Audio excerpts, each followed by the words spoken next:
a knock on the door and the night begins. Cause we've done this before, so you come on in. Make yourself at my home, tell me where you been. Pour yourself something cold, baby, cheers to this. Sometimes you gotta stay in, and you know where I live. Yeah, you know what we is. Sometimes you gotta stay in. Welcome to my house, baby, take control now. We can't even slow down. We don't have to go a while. Welcome to my house, play that music too loud. Show me what you do now. We don't have to go a while. Welcome to my house. Welcome to my house. Morning comes and you know that you wanna stay. Close the blinds, let's pretend that the time has changed. Keep our clothes on the floor, open up champagne. Let's continue tonight, come on, celebrate. That's how we do. Sometimes you gotta stay in, and you know where I live. Yeah, you know what we is. Sometimes you gotta stay in. Welcome to my house, baby, take control now. We can't even slow down. We don't have to go a while. Welcome to my house, play that music too loud. Show me what you do now. We don't have to go a while. Welcome to my house. Welcome to my house. Welcome to my duck off the crib, the spot, the pad. But my house is your house if you throwing it back. Excuse me if my home draining the sand. Soon as these happy faces land, you can run with the cash. Home run, slam dunk, touchdown pass. Me casa es tu casa, so it ain't no holding back. Another shot of vodka, you know what's in my glass. It's my house, just relax. Welcome to my house, baby, take control now. We can't even slow down. We don't have to go. Cheers to this. Welcome to my house. Play that music too loud. Show me what you do now. We don't have to go a while. Welcome to my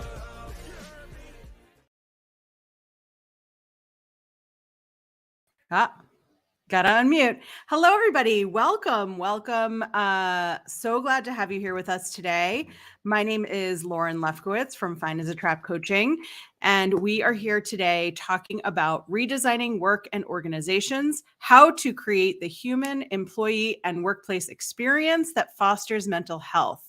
I am so excited to be here with you today. We have a packed hour with you and an amazing panel. So I'm going to ask our panelists to come in and join us, and we will do some quick introductions and then get started with the conversation. So excited to be here. Great. Here they all come. Amazing. Yes. I love to see the full room. Welcome, everybody. So I will introduce myself quickly and then ask each of you to introduce yourselves as well. And then we will jump right into the conversation. I'm Lauren Lefkowitz. I'm an executive coach from Fine as a Trap Coaching, which I said as we came in the room. I am former HR executive. I worked in HR for 20 years and still have my toe in the water. And I am so excited about this topic. I'm excited about mental health and the whole conversation. So I'm just going to walk around the virtual room in the order that I see you on the screen and ask you to introduce yourselves. Jackie, let's start with you. Yeah, thank you so much, Lauren. So I am CEO and founder of Hazan Consulting, which is a strategic HR consulting firm and executive coaching resource for senior professionals. Like Lauren, I am an HR executive with around 20 years of experience, and I'm thrilled to be here today. Thank you so much. Thank you. Laura. Hello, everyone. I'm Laura Schroeder. I am a brand strategist and executive coach. I work with a diverse group of team types, either founding teams or HR teams and leadership teams to define and communicate strategies. And I've been working in the HR and HR tech space for, well, I don't want to tell you how long because it'll date me, but for a while. And I'm very excited about this topic. So glad to be here today. Thank you. Amazing. And Paco. Hey everyone, Paco Farias. As many of my panelists, a couple of decades of HR experience, different places, different locations. And right now I'm doing both executive coaching plus consulting and startup advising and investing. So having a little bit of fun in different waters and very happy and looking forward for this conversation. Incredible. And Shireen. Hello, everyone. I am Shireen Manan, and I am currently the Director of DEI Strategic Partnerships for Elevance Health, and I also have a decade full of HR experience as well. Wonderful. Amazing. So much power in this room. I'm really excited to be in conversation with all of you. So today we're talking about how to create an experience that fosters mental health. And so often I think, we are reactive to what is already happening, right? And so we're reacting to what we need to fix. But if we were starting from scratch, if we were starting from the very beginning, what are some of the best practices that you've seen from companies that start up? And we'll get deeper into what's actually happening, right? I'm talking fantasy world. That's where we're starting. What are some of the best practices if we were starting from scratch and building a company in beginning to build from the foundation of mental health?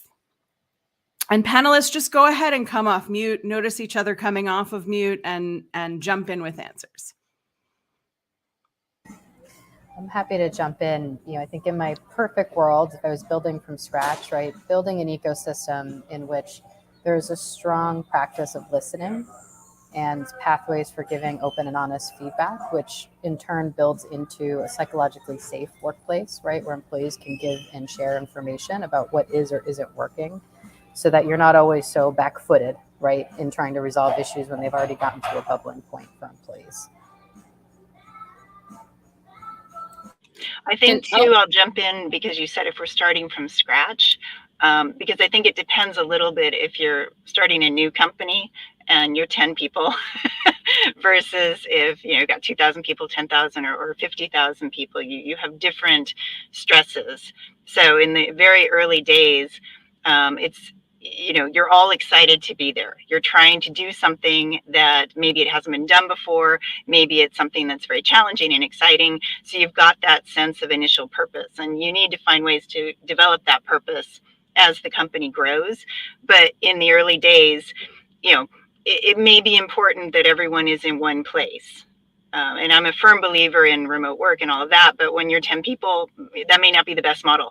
So I think, when we talk about mental health, it's helpful also to be clear about what kind of company we're talking about, because it may look different in different types of environments. Sure. Thank you. And Shireen, I know you have something to add as well, but we have a panelist who's just joined us. So Garvita, if you would not mind giving us just a quick intro of who you are, where you work, what you do, and then I'll repeat the question so you can jump on board in answering. Perfect.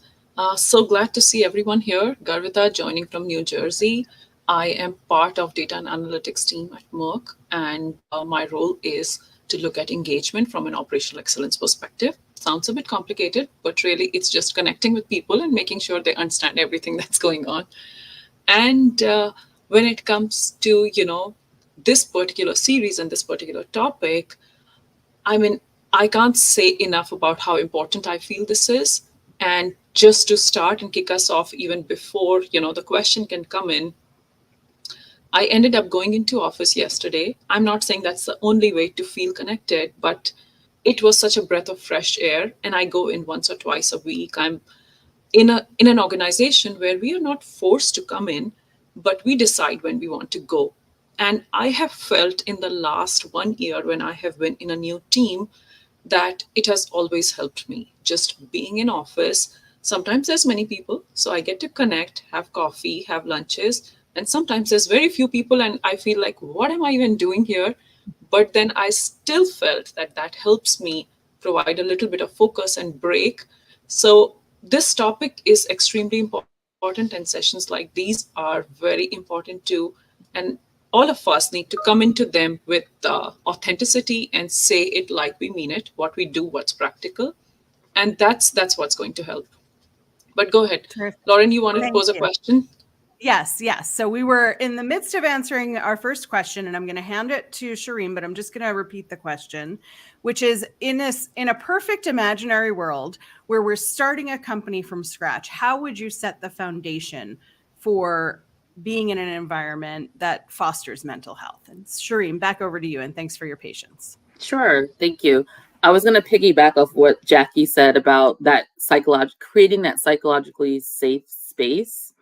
I think the more vulnerable we can be as leaders in creating that authenticity, I think that really does help normalize things. And so I would just wanted to reiterate Jackie's point around psychological safety.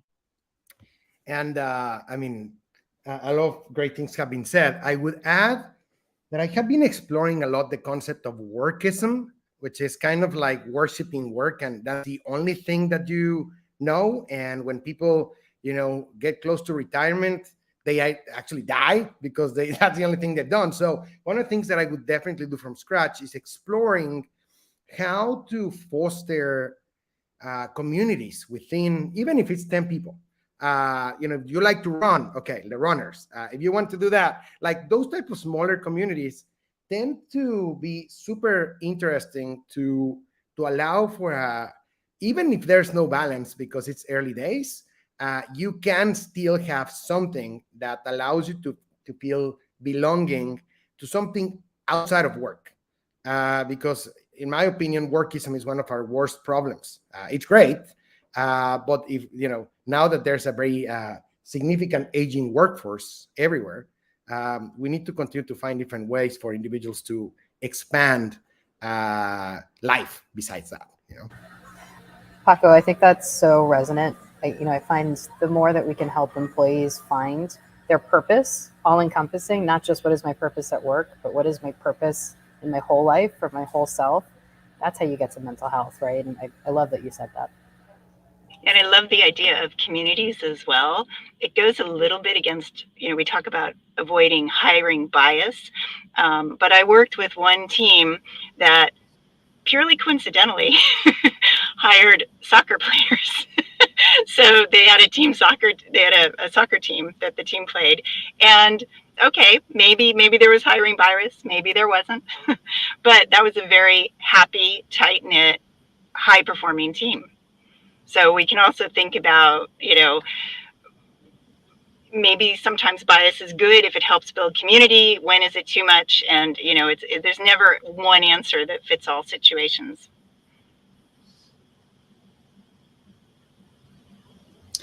And I think going back to different teams that I've been a part of over the years, right? I feel like the place where I felt most comfortable, or the place where I felt like I don't have to just show my work, and I'm not just somebody who stands for the work. All of us do. But the thing is that everywhere where we were human, all the things that you all just spoke about, all the beautiful points about making sure that psychological safety, making sure we are thinking of things other than work, and trying to be vulnerable, and the communities, and how there may be ways in which team feels tightly knit. End of day, we are trying to be human, and when you are human, just like any group, you feel like you are able to feel better and contribute better, and end of day that makes you happy. And like Paco was talking about, we are not looking at only a certain age group. There are different age groups, and we need to know that the end goal of each one of those is to try and enjoy wherever they are. And some people, some of us have serious mental health issues, we may need some time off, we may need more focus on it. But that part of being human, to just ask people how they're doing, what are their interests outside of work, and sharing your own, and even sharing your mistakes, it kind of, that being human brings together all of that. Not being serious. I think I received this feedback from one of the team members earlier back in the day, where this person said, I don't feel like I can joke with you because you're always very serious. And I felt like I am considering myself a machine and putting myself under so much pressure. And that's why I bring, I appear like that. That's how I come across as.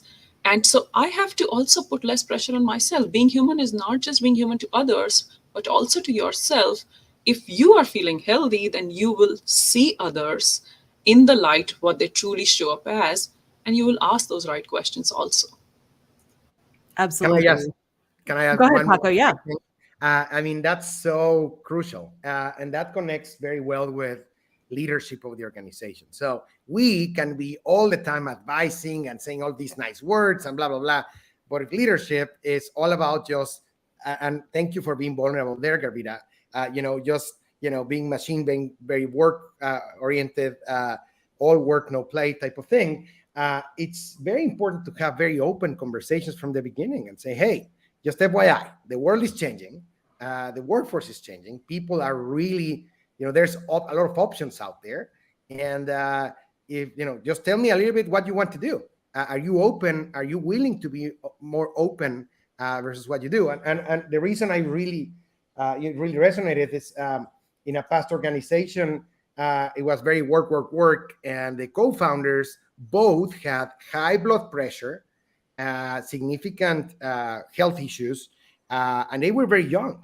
And they were saying that, to the rest of the organization, and sometimes even laughing about it. And I was like, well, is that is that what you want to foster for us to have, besides normal health, mental health? So that's, something it's difficult. It's sometimes, a rocky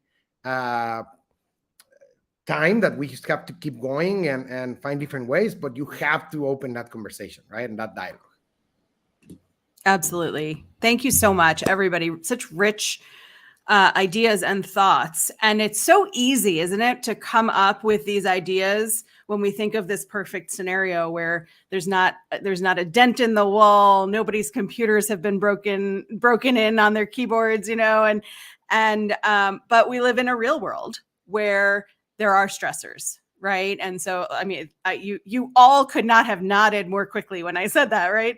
So we live in this world where there are stressors. So this is a two-part question, and I'm going to ask us to start with the first part, which is, what are some of the typical workplace conditions that cause or create stress?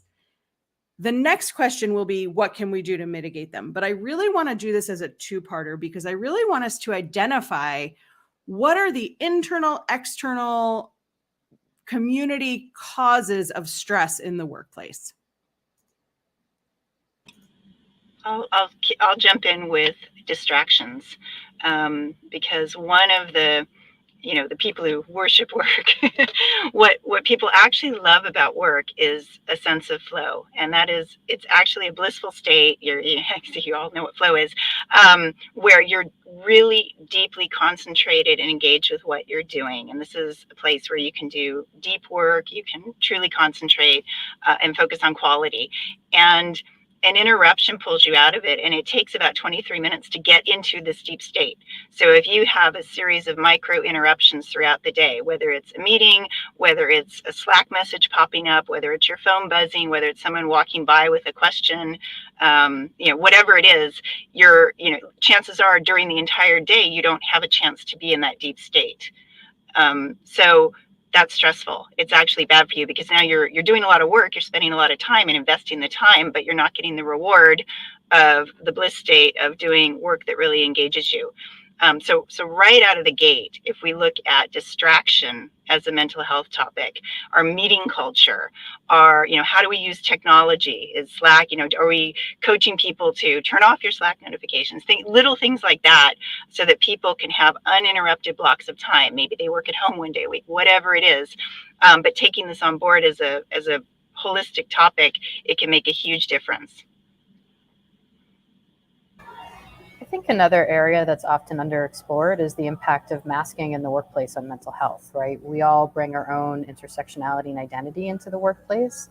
And if that does not work within the system and culture that has been set up, right, it is, as many of you know, mentally, emotionally, physically exhausting to have to context switch and mask between meetings and teams and individual time, right? So I think companies that tackle things from the perspective that Laura made out and are able to layer in this authentic environment where people can show up as their whole selves, they are going to be a much happier, healthier environment with stronger mental health and well-being for their employees.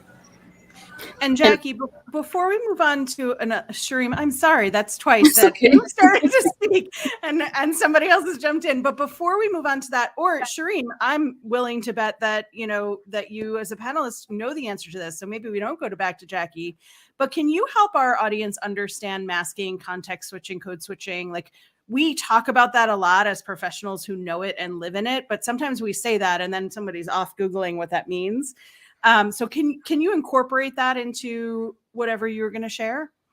Yeah, I was going to kind of piggyback off of what Jackie said regarding the masking, because that, to me, that comes into that whole culture of belonging and feeling included and being able to be your authentic self. So the constant need to have to mask that when you are maybe experiencing mental health challenges or feeling like you can't be your authentic self, that is very exhausting, I'll say. I know a really quick personal story for me. I know during the George Floyd incidents that happened, I was not okay. Like, I actually was very vulnerable to my leader and said, I need to take off. Like, my mind isn't here. I have a lot of anxiety, stress, and I need to sign off. Now that leader made it comfortable for me to share that with her. So that's not always the case, but when you're in that environment, it's like you're constantly carrying these burdens, and then you have to go and act like everything's okay. I think creating that safe space for employees to say, you know what, I see you're not doing okay today. I know there's a lot going on in the world. Take some time and take care of yourself. This is such a fascinating paradigm sometimes or paradox, I would say. You have on one end, if you want to grow a muscle, do you want to create some stress to grow that muscle, right? So if you want to grow professionally, do you want to push yourself with tighter deadlines or whatever that is, right? On the other hand, tight deadlines and all those things can be significantly stressful. So it becomes this weird, oxymoron. So it's just a fascinating way of thinking about, for example, one of my favorite phrases is every single deadline is artificial. Just think about it for a second. Yes, of course, death is not artificial. You're going to die. But, besides that, yes, you're a public company. You have, quarterly results. But besides a couple of those others, some leaders just get a lot of energy from creating crazy artificial deadlines. And there's just such a big amount of stress sometimes to try to get to those that there's a big health element, both on the mental and the normal health. So and I'm going to stop there because there could be some ideas to go through it. But artificial deadlines is a huge stressor for sure. So I read something that was that resonated with me, and the more I'm hearing all of you talk about it, I feel like we are saying that we want to be authentic. We are saying that we want to ask for help. We are saying that we want to make sure that we have freedom to speak up, and we are also checking on others. But in order to do all of that, do we know what we care about? do we know what's most important for us? For example, and that's what I was coming to, what I read about is you can have your values, which will always be constant. And then values need to be attached to different goals. The goals can keep on changing based on, where you are, what's your age, what role are you in, stuff like that. And the importance of each one of them, if we just try to look at, that drop box that where we say move up or move down, that will change. But the values will stay constant. There are times when we are not able to get out of those goals and move back to values, and that creates a bit of friction. And that's stress, right? So whatever your values are, and sometimes we may need help with this. It could be a therapist, it could be a counselor, it could be where you just talk about, what you're doing, but it depends on how you process these things. Some people are great at doing it on their own. They're fine. Some people need to talk to someone else. Whatever it is, I think the constant stress is when there is a disconnection between the values and goals and the perceived goals, right? I mean, sometimes goals, is it connected to something that matters to me in the bigger picture? Then I'm fine. If it does not connect, maybe I don't know it, but I'm feeling that stress. So workplaces do cause that because you, again, go back to quadrant where there's urgent and important, and the part that Paco was talking about is artificial deadlines. It is urgent, but it may not be important. That's your artificial deadline, right? But then, that quadrant sometimes creates goals for us that do not align with our values. So time to be thought about and spoken about.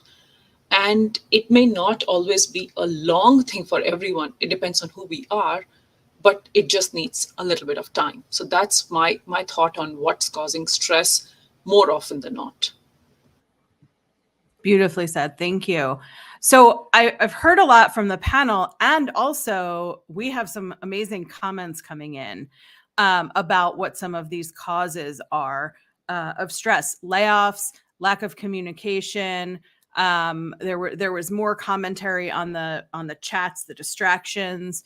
Pandemic, right? The pandemic disrupted our building of whatever cultures existed. In some cases that was positive. That was a positive disruption. In other cases it wasn't, right? And the psychological safety is in there, clarity, which was, I think, a play on what Garvita was saying, around roles, responsibilities, expectations, compensation, rewards, all of these pieces. And the psychological safety, all of you touched on it, right? You have to be in a place where an artificial deadline is set and you're able to stand up and say, we can't do that. A situation like the George Floyd situation, where you, Shireen, were able to go to your leader and say, I cannot be here, I need to leave. And that you had the support of your leader was beautiful and is not always accessible. And so when you don't feel safe, when you don't feel like deadlines are respected, when you don't feel like you have a distraction-free environment, when you don't have alignment within, there are so many ways. And please keep those comments coming in. We can see the LinkedIn comments. So if you keep those comments coming in, we'll keep coming back to them. So let's talk about managing and mitigating and building and supporting. When you think about the ways in our real world where all of these things exist, and all of these, the urgent important box contains everything, right? Where do we go? What can we do as leaders of organizations to help our employees from a mental health perspective?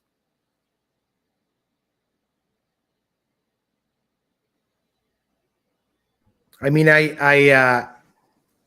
I think we've all talked about this on a consistent basis, but we can create all of the right tools, mechanisms, et cetera, for individuals to go and be themselves, et cetera.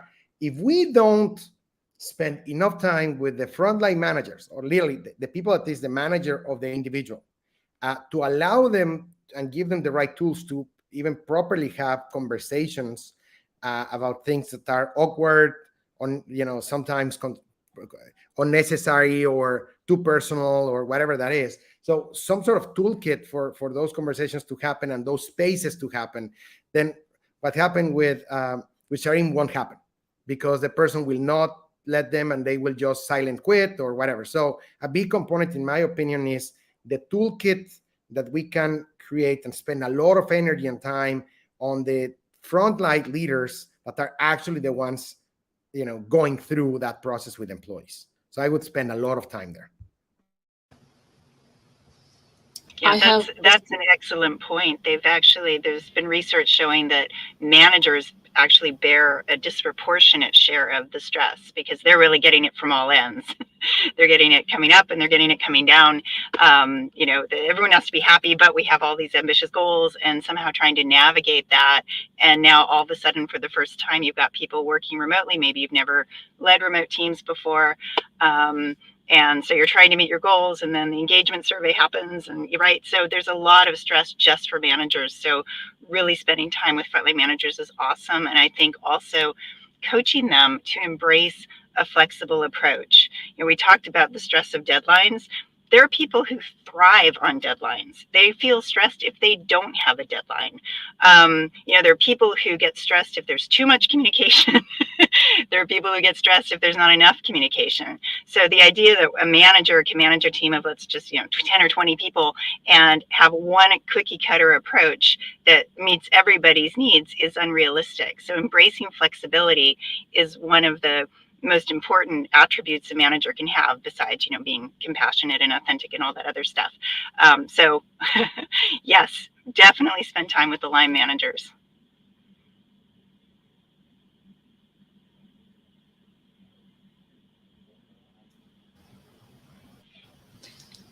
I would have, a bit of a lighter take on this. As a leader, schedule as many coffee conversations, as many lunches, as many, going out as possible. I feel like one way or the other, as long as you're able to connect with your people and make them see you as a human, and you're leading with example, where you're talking in most of these things, you're not sitting in front of a screen and looking at a PowerPoint and reading out the resources. You're trying to talk about who you are and trying to check on them. And that kind of the environment derives and connects you to that, right? The environment says that, oh, you are not going to, when you're having lunch with someone, you're not going to just try and talk about only work. You will end up checking with them how they are doing. You will end up talking about what's happening, what's most important. Some of these things come out in a very organic, natural way. And that opens the doors for everyone to feel comfortable and to be themselves. And I feel like, like I heard, you can create many resources. It's like, taking the horse to water, but having the ability to make them drink it. Unfortunately, we don't have that, right? So just coming across as human being, coming across as somebody who's finding those pockets of opportunities to be able to show how you are dealing with situations and to be able to check. I feel like that does a lot as a leader. And I would just add to that, the point, I think we kind of talked about this early, just kind of the humanness of how we treat each other, right? And also role modeling, right? So if our leaders are role modeling, that it's okay, right? It's okay when you're not maybe your 100% self, and you may need to step away for a few minutes. It's okay if I need to log off an hour early because I just need a moment. I've had a rough day, right? When you're on PTO, be on PTO. Don't expect employees to have to check in and feel like they can't really enjoy their time off. I know that's one of the things for me as a leader. When I'm on PTO, I make sure I'm on PTO. I'm not answering emails. I'm not answering, chats or anything like that, because to me, that sets the example to my staff that it's okay when you're off, you're off. Like, I don't expect you to have to answer me when you're off. So I think really just being that role model and showing that it's okay. And I think that will start trickling down in the culture. And I also want to point out, I know we're talking about frontline leaders, but I think it's also important to really have that from the top too, right? Because they're driving that culture down. And if there's constant pressure coming from the top, it's hard for sometimes the frontline leaders to really give that flexibility, give that grace. So I really think just overall the role modeling is important. My favorite example on that is we hired an external leader in an organization who was very famous for grooming from within. So it was a weird thing to hire an external person.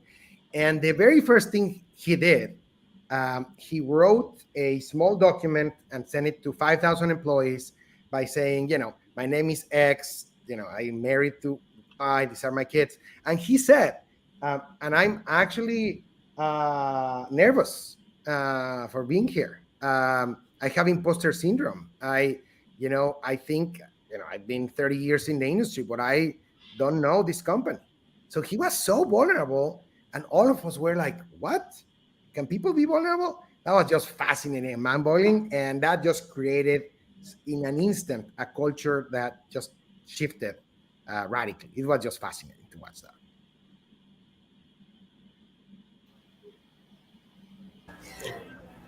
Paco, that really resonates for me.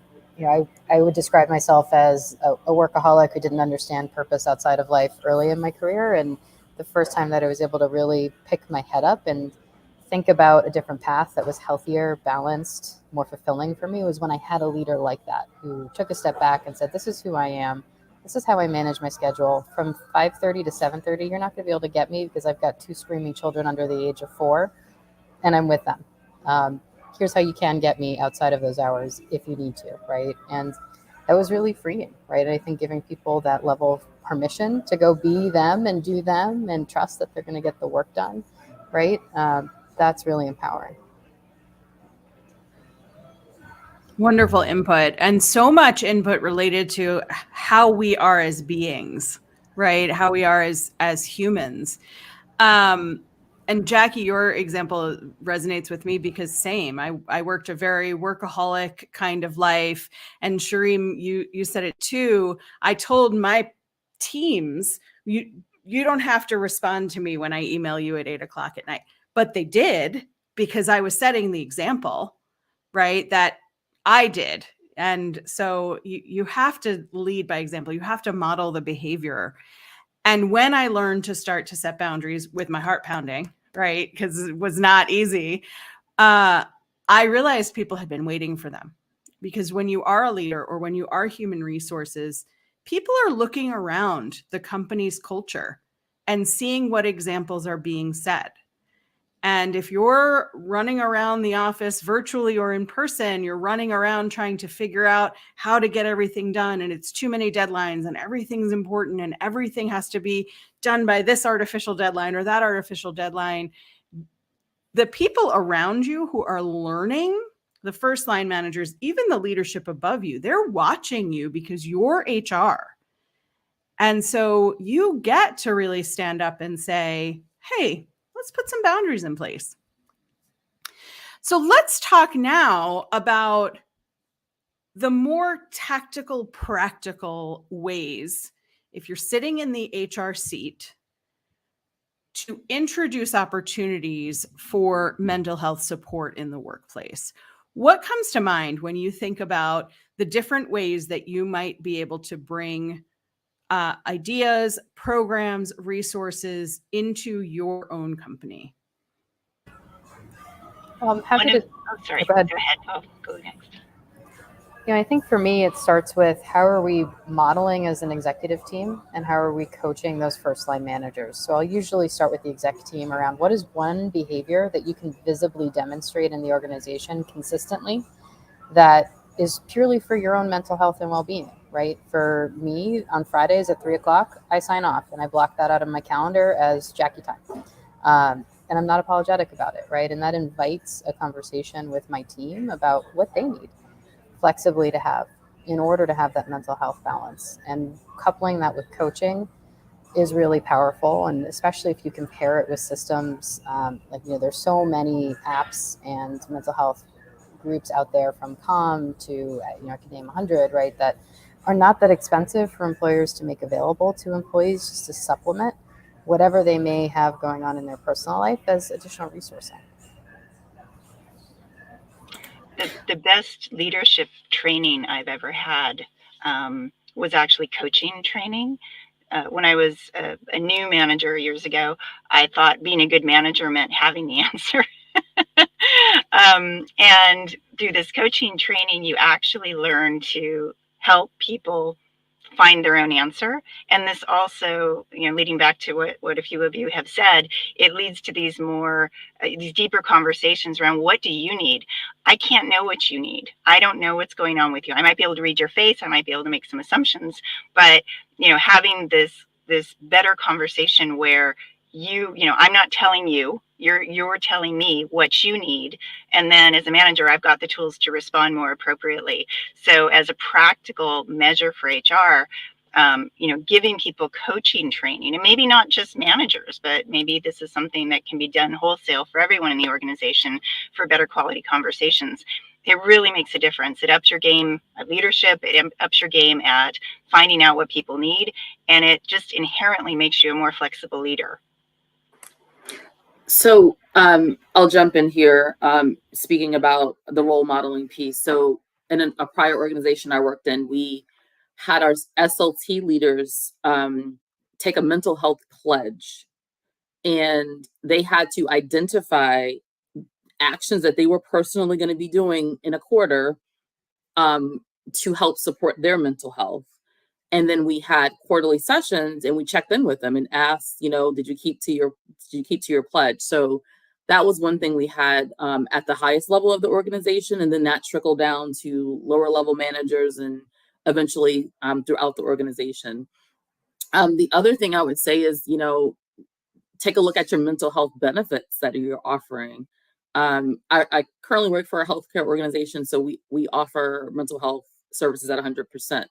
Unlimited for employees. So that's something that you can look at to see what your mental health benefits offerings are. Also, mindfulness activities throughout the workday, whether it be virtual or in person, yoga, mindfulness minutes, quick meditation. Those are things that can kind of break up the day during the break. Also leveraging your employee resource groups or business resource groups. They tend to put on a lot of programming around mental health topics where they're providing resources.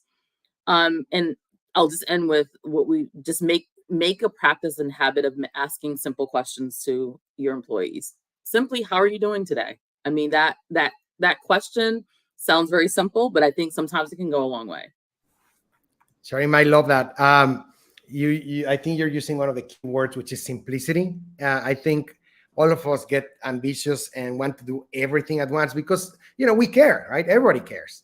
But the bigger problem I've seen is when we get too ambitious with our plans, nothing happens because, it becomes too complicated. So one of the things that I've observed and we put in practice was, okay, what is one thing, and a couple of you already have mentioned this, but what is one thing we're going to do this week? One thing to take care of our own mental health or to have a mental health discussion with people. And sometimes it's on an all hands, the leader of the company just spends 2 minutes to talk about their own mental health or whatever that is, right? So what is one thing that we can do every week, every 2 weeks, every 3 weeks as an organization? So trying to be a little bit more practical. And I like how you set up, Lauren, the conversation in terms of, let's get a little bit tactical here. What are some of the nuggets we can go? Of course, it's important to build the programs, have everything else, but at the end of the day, it's day to day that matters a lot. So how can we add those smaller nuggets of quick wins?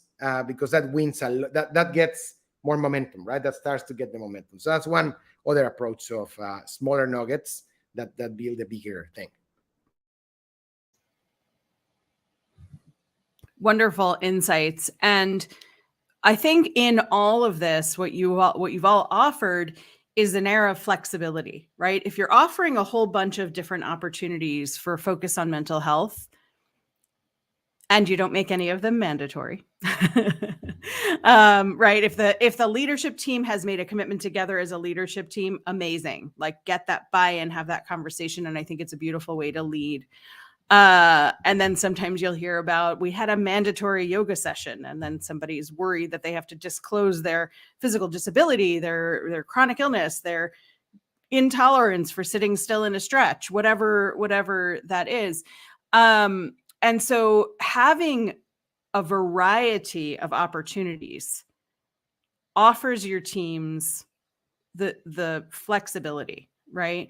So if we're talking about, and this will be our last question, and then we'll move into final thoughts. But if we're talking about the organizations as a whole, and we're thinking about HR as the example setter, as potentially the person who, or people or team who has the budget or the no budget, what are some resources that you know of out there where you can find low cost or free ways to support mental health? And Shireen, you were talking a little bit, so I'm actually going to call on you first, if that's okay. But you were talking a little bit about like the unlimited mental health benefits, right? And so, how do you find the budget or the space or the free resources and the things you've already got within your company to be able to offer and highlight those? And how do you make sure people know that they're available?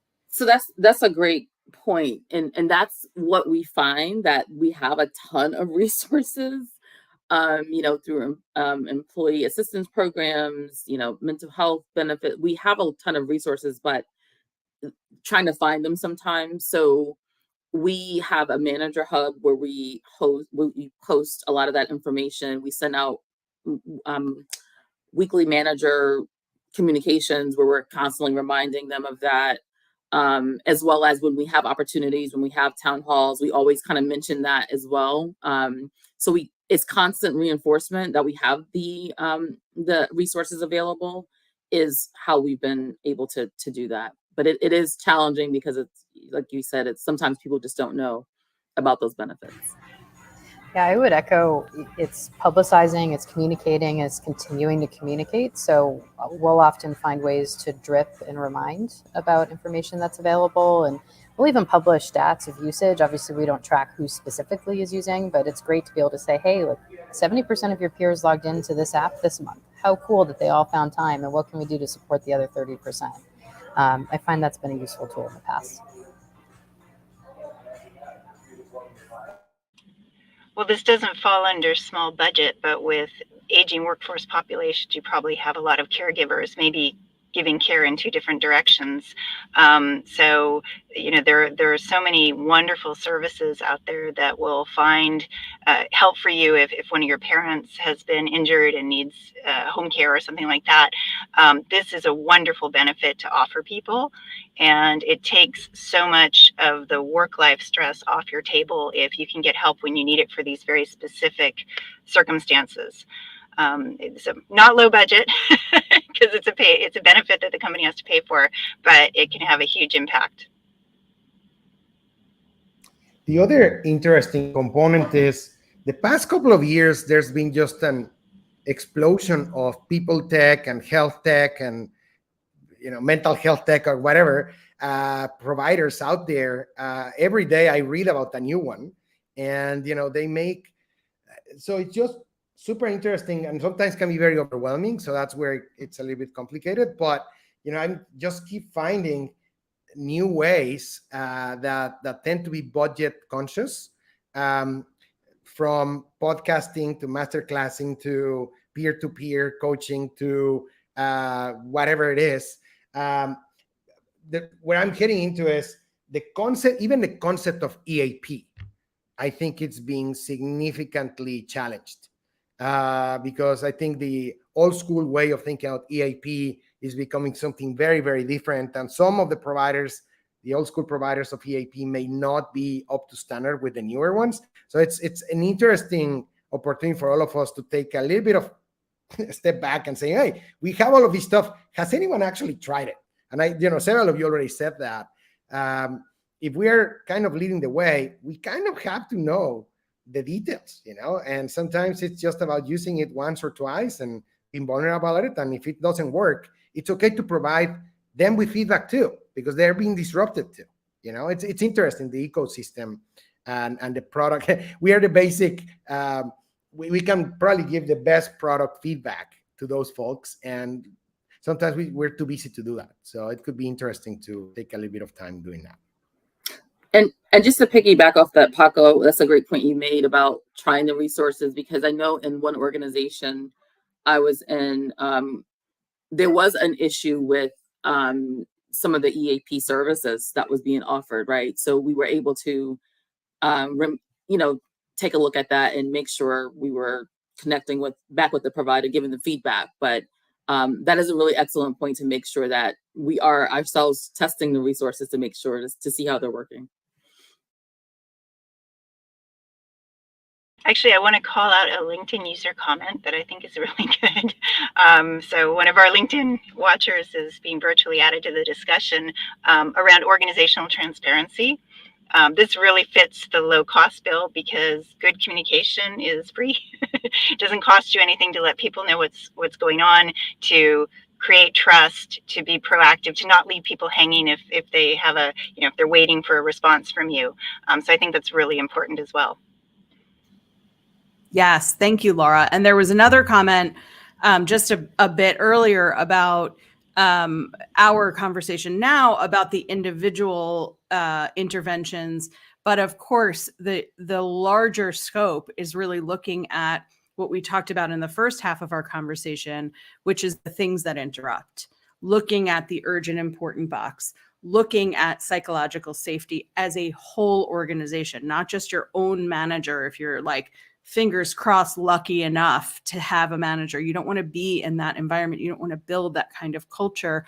Looking at the artificial deadlines that we put in place and deciding what is actually important, turning our computers off at night, like Jackie said, and saying, I am out of the office, I am not checking.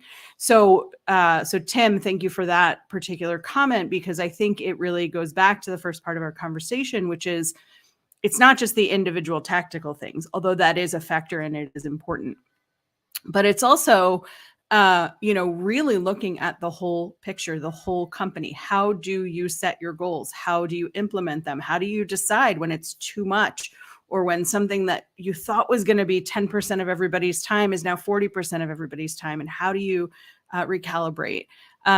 So we're already coming to wrap up time, and we've got about 5 minutes left. So I'd love to just walk around the room, and Paco, I'll start with you, and then we'll go to Shireen, and then Laura, and then Jackie. And if we can just have final thoughts, insights, advice, things that have worked for you, things you've seen work in companies. What is your advice to our community? I mean, this has been so useful. So advice one is just join these things. It's free. It takes a bit of time to participate, but you really get a lot of stuff. So part one is open up your curiosity and just get out of your comfort zone and just reach out, because a lot of people will be out there to help you. So that's one. And then the second one is everybody said it, but I think it's important to reinforce, which is try things yourself. And as much as you can, be vulnerable yourself, or be the example on something that really carries a lot of weight. It's difficult because you have to make commitments and you have to make compromises, and you can start small. But if you do that with your teams, and then people start noticing, and it's like, what is the HR team doing? Why are they doing that? And why am I? So you can create even some healthy competition sometimes, or at least curiosity. So those are a couple of parting thoughts. And I just had two quick ones that I think was a theme throughout this conversation, is one size doesn't fit all, right? So there are different interventions that you can try and test out and see how they work or how they don't work. And simple, I'll go back to, really just the simple things, like asking people how they are is a really good conversation starter. I know sometimes in orgs where sometimes you have employee relations issues, and it comes down to communication where it's just work, and we're not really just taking time to just really connect with people. And so I just think simple conversation starters is also key as well.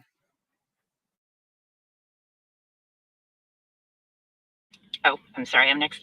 I think I'll also have two things. I think the first is helping managers embrace a flexible management style. And I guess what that really means is helping them trust their employees. The work needs to get done, there's no doubt about it, but it really doesn't matter when, where, and how it happens. And it doesn't have to be one communication style. One employee might want to talk for an hour every week. Another one may actually be happier with an email. And there are generational differences as well. So helping managers be flexible. And this isn't 100% in the purview of HR, but really looking to minimize distractions across the business is such a key topic. Because when we can really get into work, we know what our purpose is, we know how our work contributes, and we have uninterrupted time to do our best work, that actually is an incredibly happy state of mind. And it kind of makes up for some of the other things. So I think that is one of the most impactful things we can do.